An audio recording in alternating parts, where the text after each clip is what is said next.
Dear students, good morning. आज तक हम लोगों ने सिंथेसिस ऑफ सेंटेंसेस के अंतर्गत दो या दो से अधिक सिंपल सेंटेंस को जोड़ करके एक सिंपल सेंटेंस बनाने के नियमों के विषय में डिस्कशन किया है और उन नियमों के अंतर्गत ही हमने आपको बताया है कि किस प्रकार से हम दो या दो से अधिक सिंपल सेंटेंसेस को जोड़ करके एक सिंपल सेंटेंस बनाएंगे। उसी श्रृंखला में आज हम आपको बताना चाहते हैं to use a preposition before noun और जीरेंड, अर्थात नाउन या जीरेंड से पहले प्रीपोजिशन का प्रयोग करते किस प्रकार से हम दो या दो से अधिक सिंपल सेंटेंस को मिला करके एक सिंपल सेंटेंस बना सकते हैं।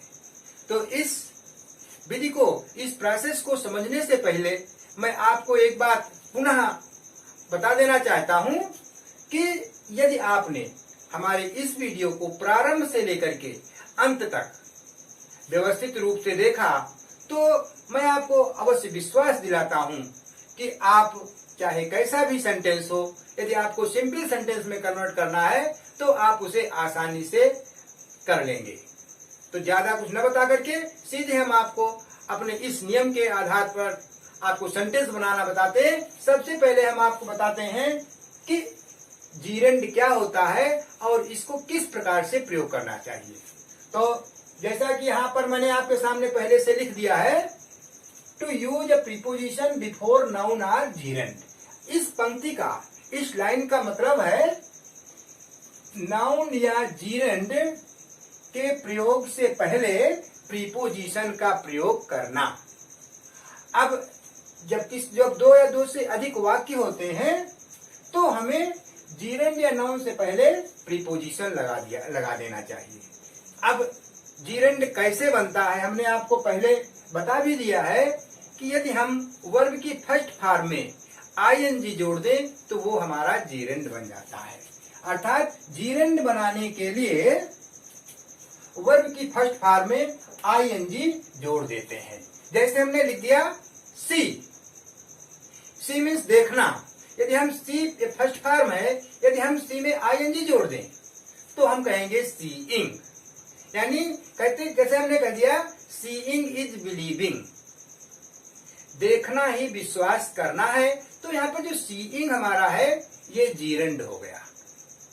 अब इस नियम के अंतर्गत जब हम बात करेंगे तो इसी जीरेंड के पहले हम प्रीपोजिशन का प्रयोग करेंगे और वाक्य को, दो या दो से अधिक वाक्यों को एक सिंपल सेंटेंस बनाएंगे। तो यहाँ पर वही बात आ गई। फिर इसके आगे मैंने लिखा है दो या दो से अधिक सिंपल सेंटेंसेज को जोड़कर एक सिंपल सेंटेंस बनाने के लिए सामान्यतया नाउन या जीरेंड के पहले of, for, with, on preposition का प्रयोग किया जाता है।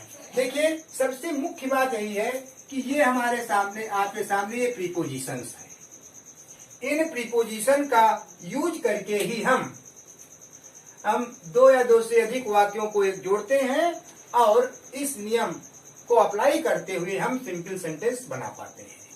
कभी कभी जब ये शब्द नहीं होते हैं तो ऐसी स्थिति में कभी कभी हम इन स्पाइट ऑफ का भी प्रयोग करते हैं। इन स्पाइट ऑफ अर्थात के बावजूद। आपके उदाहरण के लिए माने हमने कह दिया उसने कठिन परिश्रम किया, ही वर्कड हार्ड। फिर कहे उसके आगे हो गया वह फेल हो गया, ही फेल्ड। दो सेंटेंस जब एक साथ में बोलेंगे तो हम कहेंगे he worked hard, he failed, यानी उसने कठिन परिश्रम किया, वह फेल हो गया। अपोजिशन शो कर रहा है, विरोध प्रकट कर रहा है। तो जब कॉन्ट्रास्ट की कंडीशंस हमारे सामने क्रिएट हो तो ऐसी स्थिति में हमको इन स्पाइट ऑफ का प्रयोग करना चाहिए। अर्थात जब इन दोनों वाक्यों को हम एक में जोड़ करके जब हम सेंटेंस बनाएंगे तो हम कहेंगे कठिन परिश्रम करने के बावजूद भी वह फेल हो गया। अब जब इन दोनों वाक्यों को जब हम इंग्लिश में लिखेंगे तो हम कहेंगे in spite of in spite of working hard. अब वर्किंग हार्ड, वर्क आईएनजी जोड़ दिया अर्थात ये हमारा जीरंड हो गया, और इसके पहले मैंने यूज कर दिया इन स्पाइट ऑफ, ये हमारा प्रीपोजिशन है। तो प्रीपोजिशन पहले प्रयोग कर दिया गया अर्थात हमारा ये रूल अप्लाई होने लगा। तो वही बात यहाँ पर बताई हमने, कभी कभी इन स्पाइट ऑफ अर्थात के बावजूद का भी प्रयोग किया जाता है, जिसे प्रीपोजिशनल फ्रेज कहा जाता है। ऊपर ये जो लिखे, जो सिंगल आपके प्रीपोजिशंस लिखे हैं, जब एक कोई वर्ड होता है तो केवल सिंपल प्रीपोजिशन उसको कहते हैं, और जब एक से अधिक शब्द एक में मिलकर के, प्रीपोजिशंस एक में मिलकर के एक नए प्रीपोजिशन का फॉर्म अप्लाई करते हैं, तो ऐसी कंडीशन में उसे हम प्रीपोजिशनल फ्रेज का नाम दे देते हैं। तो जब हम इसका प्रयोग करेंगे तो हम वो प्रीपोजिशनल फ्रेज का प्रयोग करना कहेंगे। एक चीज हम आपको और बता दें, यदि सिंपल सेंटेंसेस पैसिव वॉइस में हो, कोई जरूरी नहीं है कि जो दिए गए सेंटेंस हमारे सब एक्टिव वॉइस में भी होंगे, कुछ ऐसे भी सेंटेंस हो सकते हैं जो पैसिव वॉइस में होंगे। तो यदि सिंपल सेंटेंस पैसिव वॉइस में हो तो उन्हें जोड़ते समय जीरंड के पैसिव वॉइस फॉर्म, अब जीरंड का पैसिव वॉइस फॉर्म क्या होता है, तो यहाँ मैंने आगे लिख दिया है बीइंग प्लस वर्ब थर्ड, यानी जब बीइंग के साथ में वर्ब की थर्ड फॉर्म का प्रयोग करेंगे तो वह पैसिव वॉइस फॉर्म कहलाएगा, अर्थात बीइंग प्लस वर्ब थर्ड के पहले प्रीपोजिशन लिख देते हैं। जब उसके पहले हम प्रीपोजिशन लिख देंगे तो वही हमारा इस रूल को अप्लाई करने लगेगा, अर्थात इस रूल पर हमारा सेंटेंस बनना प्रारंभ हो जाएगा। इस नियम के तहत ही हम आपको कुछ एग्जाम्पल्स भी बताना चाहते हैं, क्योंकि जैसा कि हम आपको पढ़ाते समय हर बार एक ही बात बताते हैं कि यदि केवल हमने रूल ही याद किया, कुछ नहीं होने वाला है। जब तक हम उसका उन सेंटेंसेस के आधार पर अप्लाई नहीं कर लेते तब तक कोई बेनिफिट नहीं होने वाला है। इसलिए हम सीधे अब आपको एग्जाम्पल्स की तरफ को ले चलते हैं कि किस प्रकार से हम इस फार्मूले को उसमें अप्लाई करेंगे। तो देखिए एग्जाम्पल देख लीजिए। पहला एग्जाम्पल है, first example, he saw the moon.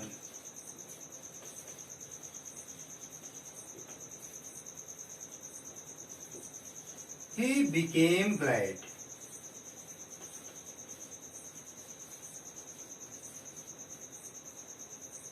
अब यहाँ पर आपके सामने दो सेंटेंस हैं।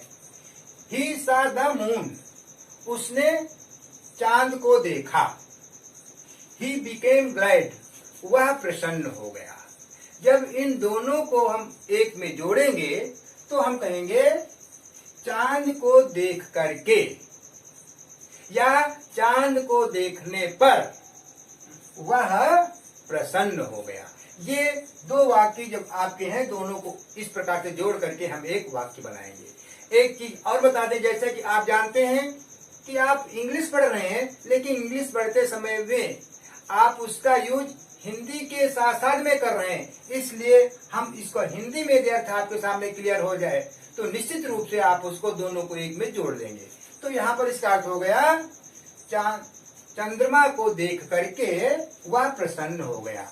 अब देख करके या देखने पर तो लिखेंगे ऑन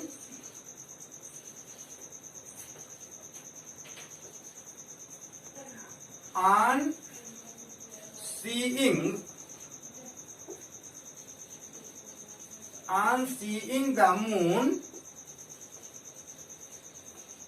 अब यहां पर कामा का यूज करेंगे। On seeing the moon he became glad। अब इस प्रकार से हमारा ये सेंटेंस कंप्लीट हो गया।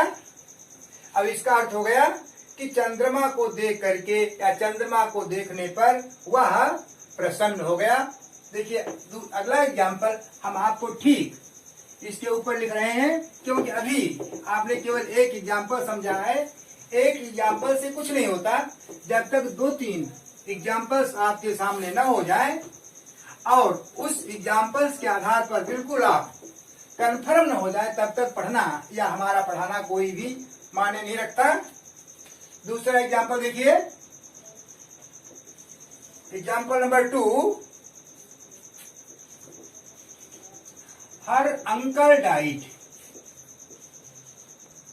हर uncle died, she heard the news. She fainted. अब यहां पर आपके सामने 3 सेंटेंस आए, जैसा कि मैंने ऊपर पहले लिख दिया है। To use 2 or more simple sentence and to form 1 simple sentence, यानी 2 या 2 से अधिक वाक्यों का प्रयोग करके उसके बाद में उनके द्वारा एक सिंपल सेंटेंस बनाना। तो यहाँ पर मैंने लिखा हर अंकल डाइड, उसके चाचा जी दिवंगत हो गए, उसके चाचा जी मर गए। सी हर्ड द न्यूज, उसने समाचार सुना। सी फेंटेड, वह बेहोश हो गई। अब जब इन वाक्यों को तीनों को हम एक वाक्य में जोड़ेंगे तो हम कहेंगे ऑन हियरिंग। अब यहां पर हार्ड ये वर्ब की सेकेंड फॉर्म है, लेकिन जब हम जीरंड बनाएंगे तो जीरंड वर्ब की फर्स्ट फॉर्म में आईएनजी आता है। तो यहां पर हो गया on hearing the news of her uncle's death. एक चीज और ध्यान रखिए, ये यहाँ पर डाइड हमारा वर्ब है, अब और यहाँ पर डेथ ये हमारा नाउन हो गया। अब यानी इस पंक्ति का इतने का जो ये लाइन है, इसका अर्थ हो गया अपने चाचा की मृत्यु का समाचार सुन करके वह बेहोश होगी। लिखेंगे शी फेंटेड। ये आपका एक सेंटेंस कंप्लीट हो गया। Next sentence, sentence number 3, he was a poor man. अब इतने का अर्थ क्लियर कर लीजिए। He was a poor man, वह एक गरीब आदमी था। He was of an independent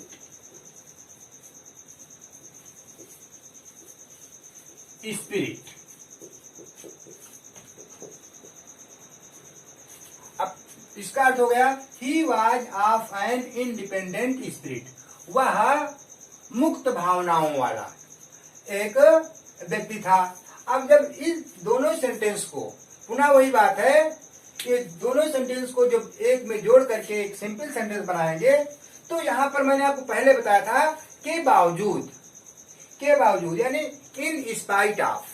अब यहां पर जब इस सेंटेंस को हम बनाएंगे तो हम कहेंगे गरीब आदमी होने के बावजूद वह मुक्त भावना वाला, मुक्त स्पिरिट वाला व्यक्ति था। तो कहेंगे in spite of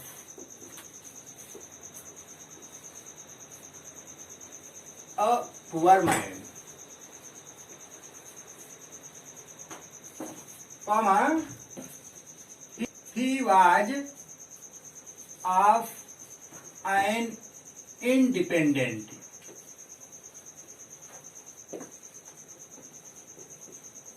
spirit. In spite of, यहाँ पर एक शब्द और लिखेंगे in spite of being a poor man. Being शब्द यहाँ पर मिस हो रहा है। In spite of being a poor man he was an independent spirit, यानी एक गरीब आदमी होने के बावजूद भी वह एक मुक्त विचारों वाला, मुक्त स्पिरिट वाला व्यक्ति है। अब इस प्रकार से ये सेंटेंस हमारा कंप्लीट हुआ। एक सेंटेंस लास्ट एग्जांपल आपके सामने और है। He was awarded, he was awarded, उसको पुरस्कृत किया गया, उसको इनाम दिया गया था। He was given a trophy. अब दोनों को क्लियर कर लीजिए अर्थ। ही वाज अवार्डेड, उसको पदक दिया गया, उसको पुरस्कार दिया गया। He was given A trophy, और उसको जो अवार्ड में दिया क्या गया तो कहेगा he was given A trophy, उसको एक ट्रॉफी दी गई तो कहेंगे ही वाज अवार्डेड। क्या लिखेंगे? He was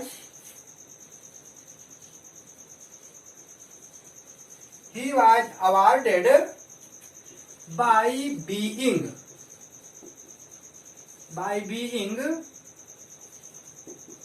given a trophy. अब ये यहां पर सेंटेंस कंप्लीट हुआ।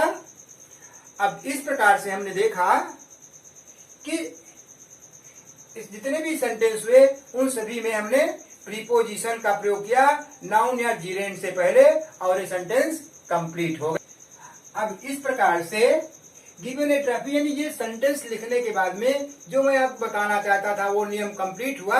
अब हम आपको अगले नियम की तरफ को, अगला जो नियम है वो बताना चाहते हैं।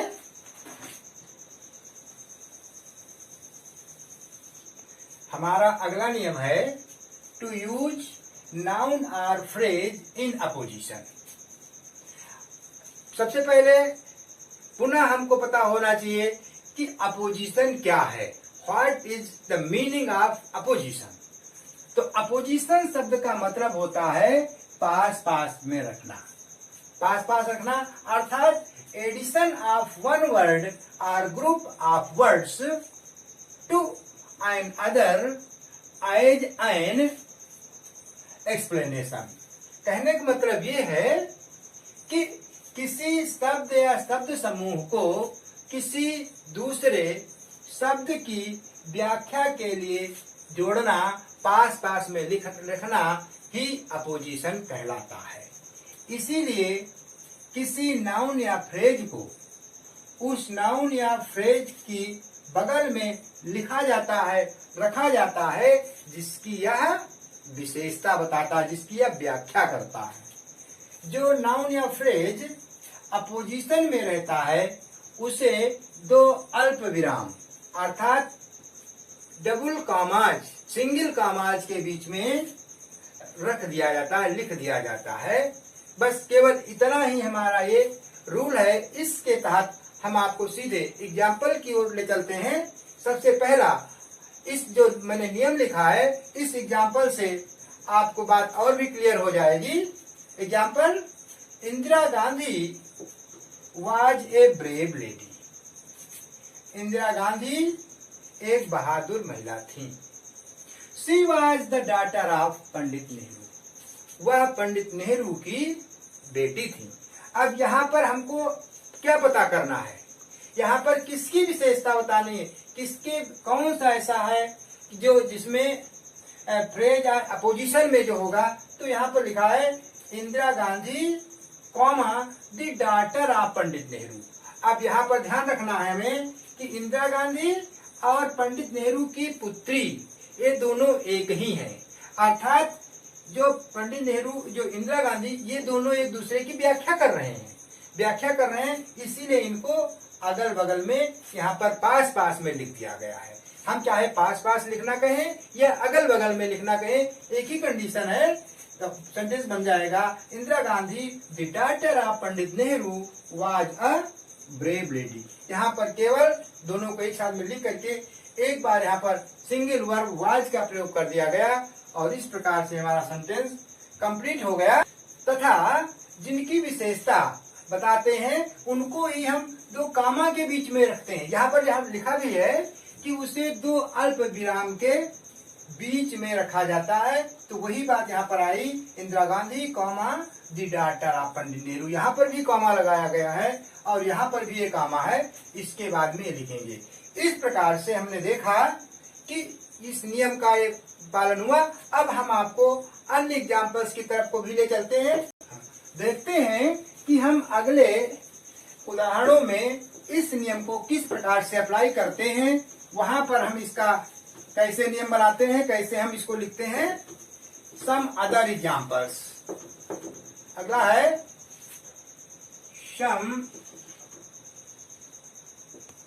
सम मोर एग्जाम्पल्स।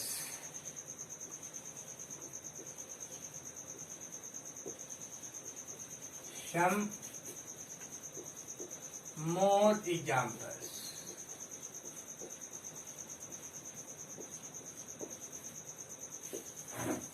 इस नियम के कुछ और भी एग्जाम्पल्स। पहला एग्जाम्पल आपका है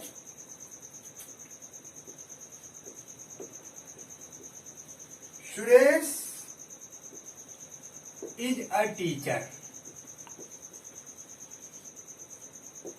Suresh is a teacher, Suresh एक अध्यापक है। He is very gentle.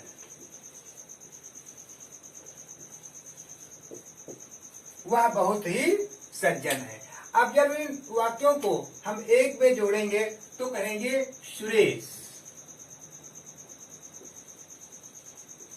अब सुरेश के बाद में सुरेश और अध्यापक ये दोनों एक ही हैं, इसलिए कहेंगे सुरेश कॉमा और टीचर। अब ये इसकी व्याख्या कर रहा है तो आगे कहेंगे Suresh a teacher is very gentle. Suresh एक जो अध्यापक है वो बहुत ही सज्जन है। एग्जाम्पल सेकेंड,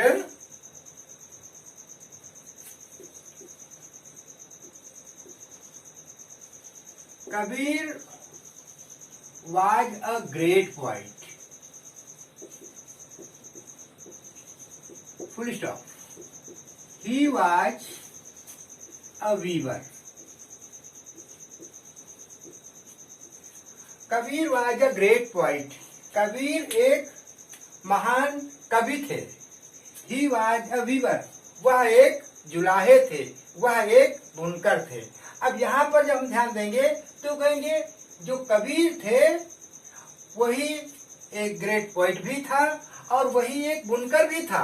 दोनों की एक विशेषता है, दोनों की एक व्याख्या हो रही है। तो हम इसको दोनों प्रकार से भी बना सकते हैं। यहाँ पर पहला जो हम लिखेंगे तो कहेंगे Kabir comma a great poet, आगे कॉमा वाज अ वीवर। अब किसका लिखा तो कहेंगे कबीर अ ग्रेट पोएट। कबीर एक महान कवि, कहेंगे जुलाहे थे। अब दूसरे प्रकार से जो हम चाहें तो हम इस प्रकार से भी इसको लिख सकते हैं कबीर अ वीवर। कबीर जो कि एक जुलाहे थे, वाज अ ग्रेट पोएट। अर्थात ये सेंटेंस भी हमारा क्लियर माना जाएगा। Kabir comma a weaver comma was a great poet. अब दोनों सेंटेंस हमारे क्लियर हैं, दोनों को हम लिख सकते हैं। Sentence number 3, Mahatma Gandhi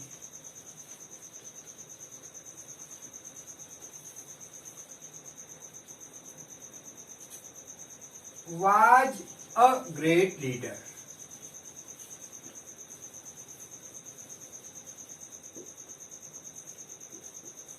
He is called the father of the nation.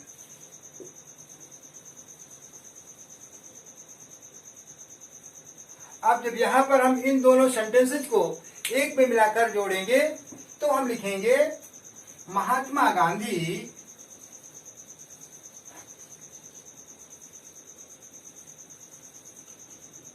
Comma a great leader,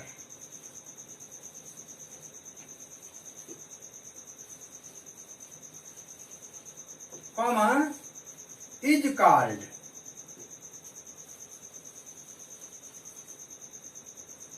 the father of nation.